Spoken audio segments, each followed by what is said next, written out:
Hello friends, आप देख रहे हैं ड्रीम फ्लिक्स इंडिया और आज हम आपके लिए लेके आए हैं मूवी वीराना। साल 1981 में बनी यह फिल्म आज भी भारत की सबसे बेहतरीन हॉरर फिल्मों में से एक है और आप सभी ने इसको कभी ना कभी जरूर देखा होगा। आज इस वीडियो के माध्यम से हम आपकी वही पुरानी यादें ताज़ा करना चाहते हैं। कहानी शुरू करने से पहले एक रिक्वेस्ट, अगर आपने हमारे चैनल को सब्सक्राइब नहीं किया है तो प्लीज़ कर दीजिए, बेल आइकन भी दबा दीजिए ताकि आपको हमारी हर वीडियो का नोटिफिकेशन मिलता रहे। तो चलिए शुरू करते हैं रामसे ब्रदर्स द्वारा बनाई गई बेहतरीन हॉरर मूवी वीराना। ये कहानी है चंदन नगर गांव की। गांव के पास वीराने जंगलों में है ये पुरानी हवेली और इस खंडर तहखाने में बसता है शैतान। ये है महाकाल, बुरी शक्तियों का देवता। ये है इस शैतान का पुजारी और ये है नकीता, इंसानी खून पीने वाली डायन जो बरसों से एक जिस्म की तलाश में है। तांत्रिक ने इस नौजवान को कैद किया है। अब ये इसे नकीता को सौंप देता है और देखते ही देखते ये खूबसूरत लड़की एक बेहद खतरनाक चुड़ैल बन जाती है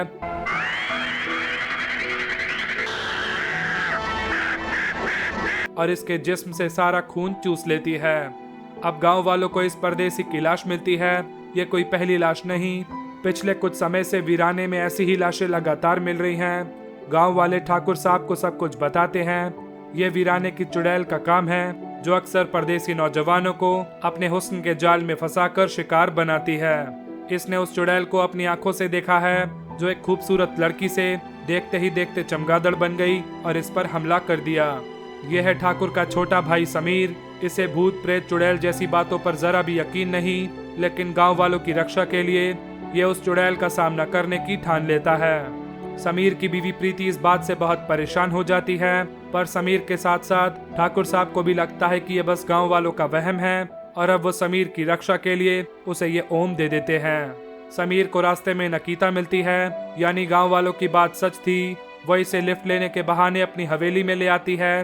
बाकियों की तरह समीर को भी अपने हुस्न के जाल में फंसाने की कोशिश करती है, लेकिन समीर इसका लॉकेट खींच लेता है और नकीता अपने असली रूप में आ जाती है।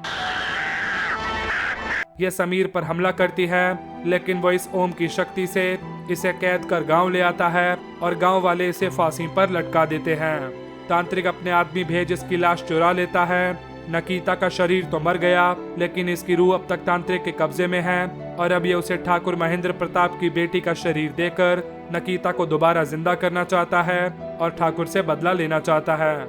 यह है ठाकुर की बेटी जैस्मिन। इसकी छुट्टी खत्म होने को आई है। ये मसूरी के हॉस्टल में रहती है। समीर इसे छोड़ने जा रहा है। वीराने में इनकी गाड़ी बंद पड़ जाती है। समीर पानी लेने जाता है और तभी तांत्रिक आकर जैस्मिन को अपने वश में कर लेता है और उसके बाल काट कर इस गुड़िया में लपेट लेता है। जैस्मिन यहाँ बेहोश पड़ी है। तांत्रिक इस बोतल को नकीता की लाश के साथ रख देता है और ऐसा करते ही जैस्मिन खंडरों की ओर चली आती है। समीर वापस लौटता है। जैस्मिन को गाड़ी में ना पाकर समझ जाता है। उसे ढूंढता हुआ खंडर आता है, लेकिन नकीता उसकी आंखों के सामने ही जैस्मिन को ताबूत में खींच लेती है और उसके जिस्म में दाखिल हो जाती है।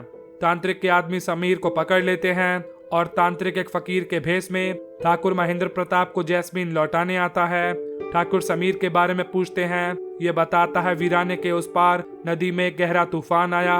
मैंने आपकी बच्ची को तो बचा लिया, पर वो तूफान छोटे ठाकुर को बहाकर ले गया। ठाकुर को लगता है बाबा ने जैस्मिन की जान बचाई और अब वो इसकी देखभाल के लिए बाबा को हवेली में ही रोक लेता है। जैस्मिन जब से वीराने से लौटी है, अपने आप से बातें करने लगी है, अपने आप को कमरे में कैद रखती है।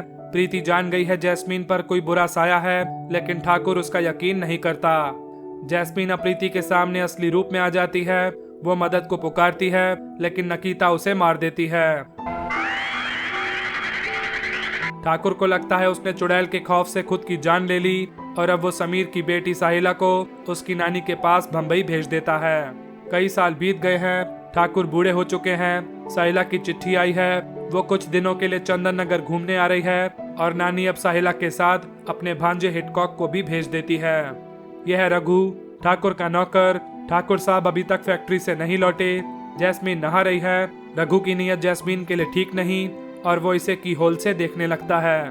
बाबा सिम्भारा से कहता है ठाकुर की भतीजी हवेली तक नहीं पहुंचनी चाहिए, उसे रास्ते से ही उठा लो। सिम्बारा इन दोनों पर हमला कर देता है, पर यह बहादुर नौजवान इन दोनों को बचा लेता है। हेमंत को काम की तलाश है। साहिला बताती है मेरे ताऊ जी का लकड़े का कारखाना है, वहाँ तुम्हें जरूर नौकरी मिल जाएगी। यह है जैस्मीन की गवर्नेंस। ये ठाकुर साहब को बताती है जैस्मीन को दोबारा दौरा पड़ा है। ये पूरे कमरे में तोड़फोड़ कर देती है। डॉक्टर इसे देखने आता है। होश में आने के बाद जैस्मीन को कुछ भी याद नहीं। डॉक्टर को लगता है जैस्मीन को कोई दिमागी बीमारी है और वो इसे अपने क्लिनिक पर लाने को कहता है। रघु यहाँ पान की दुकान पर खड़ा है। जैस्मीन पास के ही पेट्रोल पंप पे रुकती है। ये मैकेनिक भी जैस्मीन की खूबसूरती का दीवाना हो जाता है। जैस्मीन इसे झील पर मिलती है और इसे अपने साथ पुरानी हवेली ले आती है। ये अब पहले उसके साथ शराब पीती है, उसकी हसरतें पूरी करती है और जब ये नशे में चूर होकर सो जाता है तो अपने असली रूप में आकर इसे अपना शिकार बना लेती है। साहिला हेमंत के साथ ठाकुर की हवेली पहुंचती है। बाबा इसे देखकर समझ जाता है सिम्बारा नाकाम हो गया। साहिला बताती है हेमंत ने मेरी जान बचाई और ठाकुर साहब इसे नौकरी पे रख लेते हैं। अब गांव वालों को झील के किनारे मैकेनिक की लाश मिलती है। रघु उसे देखकर पसीना पसीना हो जाता है और जाके ठाकुर को सब कुछ बताता है। आज फिर जैस्मीन इस अनजान से लिफ्ट लेती है और चलती गाड़ी में चुड़ैल बनकर इसे मार देती है। रघु ठाकुर को आकर बताता है आज फिर वीराने में एक लाश मिली है और ये देखिए उस लाश के पास मुझे जैस्मीन का रुमाल मिला है। ठाकुर अब जैस्मीन से पूछता है तुम रोज छिपकर वीराने में क्यों जाती हो? कल तुम वीराने में किसके साथ थी? जैस्मीन कहती है मैं वीराने में गई जरूर थी, लेकिन मैं वहाँ किसी से नहीं मिली और मैं वहाँ से कब लौटी मुझे याद नहीं। रघु को बाबा की बिल्ली से बहुत चिढ़ है। उस दिन बिल्ली ने रघु का दूध गिरा दिया था। आज वो सोते हुए रघु पर झपट जाती है, इसका मुंह नोच लेती है और रघु अब इस बिल्ली को मार देना चाहता है। साहिला अब जैस्मीन के साथ सो रही है। बाबा नकीता को जगाता है। साहिला जैस्मीन को इस रूप में देख डर के भाग जाती है और हेमंत खाली कुर्सी को यूं हिलता देख समझ जाता है। अब डॉक्टर जैस्मीन को अपने क्लिनिक बुलाता है, उसे हिप्नोटाइज करता है, बचपन को याद करने को कहता है। जैस्मीन की आंखों के सामने वही वीराना और नकीता आ जाती है और अब जैस्मीन नकीता की आवाज में डॉक्टर पर चिल्लाने लगती है। डॉक्टर ये रिकॉर्डिंग ठाकुर को सुनाता है। ठाकुर अब उसे समीर की मौत का पूरा हादसा बताता है और डॉक्टर अब जैस्मीन के इलाज के लिए हवेली में रुकने को ही राजी हो जाता है। रघु अब बाबा की बिल्ली को मारकर दफना देता है। हेमंत जैस्मीन की कमरे से आ रही गाने की आवाज से खिंचा चला आता है। जैस्मीन उसे भी अपनी ओर आकर्षित करती है। डॉक्टर इन दोनों को देख लेता है और जैस्मीन अचानक गायब हो जाती है। रघु को आज फिर बिल्ली के रोने की आवाज आती है। इन्हें यकीन नहीं हो रहा मरी हुई बिल्ली जिंदा कैसे हो गई। इन्होंने तो उसे दफना दिया था। अब ये खोद कर देखते हैं पर वहाँ कुछ भी नहीं मिलता। जैस्मीन के कमरे से धुआं आता देख डॉक्टर उसे देखने जाता है और उसे चुड़ैल के रूप में देखकर ठाकुर को सब कुछ बताता है। ये तुम्हारी बेटी नहीं, ये खौफनाक चुड़ैल है। अगर उसे रोका ना गया तो इस हवेली में कोई भी जिंदा नहीं बचेगा। ठाकुर उसका यकीन नहीं करता। डॉक्टर हवेली छोड़ के जा रहा है। रास्ते में उसका एक्सीडेंट हो जाता है और नकीता आकर उसे भी मार देती है। रघु अब ठाकुर को डॉक्टर की मौत के बारे में बताता है। वो अब हवेली नहीं जाना चाहता और जैस्मीन के डर से फैक्ट्री में ही सो जाता है। रात के अंधेरे में बाबा को यूं चोरी छिपे हवेली से निकलता देख हेमंत को उस पर शक होने लगता है। नकीता फैक्ट्री आकर रघु को बांधकर आरा मशीन से काट देती है। अगली सुबह फैक्ट्री में रघु की लाश मिलती है। हेमंत कहता है जरूर इसमें बाबा का हाथ है। ये दोनों उसका पीछा करते हुए खंडरों तक पहुंच जाते हैं और अब बाबा इन दोनों को तहखाने में कैद कर लेता है। बाबा बताता है मैंने ये सब कुछ ठाकुर से बदला लेने के लिए किया। समीर मरा नहीं, वह पिछले 15 सालों से इस तहखाने में कैद है। साहिला अपने पिता को जिंदा पाकर बहुत खुश होती है। आज अमावस्या की खूनी रात है। आज से 15 साल पहले तूने नकीता को मारा था। आज जैस्मीन की बलि लेते ही नकीता फिर जी उठेगी और नकीता के हाथों तुम्हारी मौत होते ही वो काल चक्र से बाहर निकल आएगी और मौत पर सदा के लिए विजय पालेगी। अब ये तीनों यहाँ कैद हैं, लेकिन हिटकॉक इन्हें आकर बचा लेता है। समीर को इतने सालों बाद जिंदा देखकर ठाकुर को यकीन नहीं होता। ये तीनों ठाकुर को बताते हैं बाबा ने ही काले जादू से जैस्मीन को अपने काबू में कर रखा है।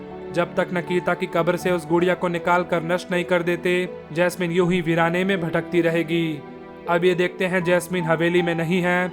बाबा ने उसे तहखाने में अपने वश में कर लिया है और वो नकीता को जिंदा करने के लिए शैतान की पूजा कर रहा है। अब ये सारे उसे बचाने पहुंचते हैं। बाबा के इशारे पर जैस्मीन जलती गुफा की ओर बढ़ने लगती है। गुफा में घुसते ही वो जलकर राख हो जाएगी पर नकीता की रूह वापस उसके शरीर में लौट आएगी। जैस्मीन गुफा की ओर बढ़ती जा रही है। हेमंत और समीर बाबा के सभी साथियों को मारते हुए यहाँ तक पहुँचते हैं और ठाकुर नकीता की कब्र में से जादुई गुड़िया की बोतल उठा लेता है। बाबा कहता है अगर इस बोतल को तोड़ा तो जैस्मीन तो नकीता की चुड़ैल से आजाद हो जाएगी, लेकिन तुम भी जिंदा नहीं बचोगे। ठाकुर जैस्मीन को बचाने के लिए अपनी जान कुर्बान कर देता है। जैस्मीन तो होश में आ जाती है, लेकिन बोतल के फूटते ही नकीता भी अपनी कब्र से निकल आती है। हेमंत अब इस ओम से बाबा को मार देता है। नकीता जैस्मीन और साहिला की ओर बढ़ती जा रही है। समीर अब ओम की मदद से नकीता को दोबारा उस ताबूत में कैद कर देता है। गांव वाले ताबूत को उठाकर मंदिर में ले आते हैं और पुराने शिव मंदिर में भगवान के सामने ताबूत खोलते ही नकीता जलकर राख हो जाती है और चंदनपुर गांव हमेशा हमेशा के लिए नकीता की दहशत से आजाद हो जाता है। दी एंड। फ्रेंड्स, आपको ये कहानी कैसी लगी हमें कमेंट करके जरूर बताइएगा। वीडियो अच्छी लगी हो तो इसे लाइक कीजिएगा, इसका लिंक अपने दोस्तों के साथ शेयर कीजिएगा। हम आगे भी आपके लिए ऐसी ही स्टोरीज लाते रहें, इसलिए हमारे चैनल को सब्सक्राइब करना मत भूलिएगा। अगर आप हमसे किसी और फिल्म की कहानी चाहते हैं तो कमेंट में लिखिएगा। मिलेंगे अगली वीडियो में एक नई कहानी के साथ, तब तक के लिए गुड बाय।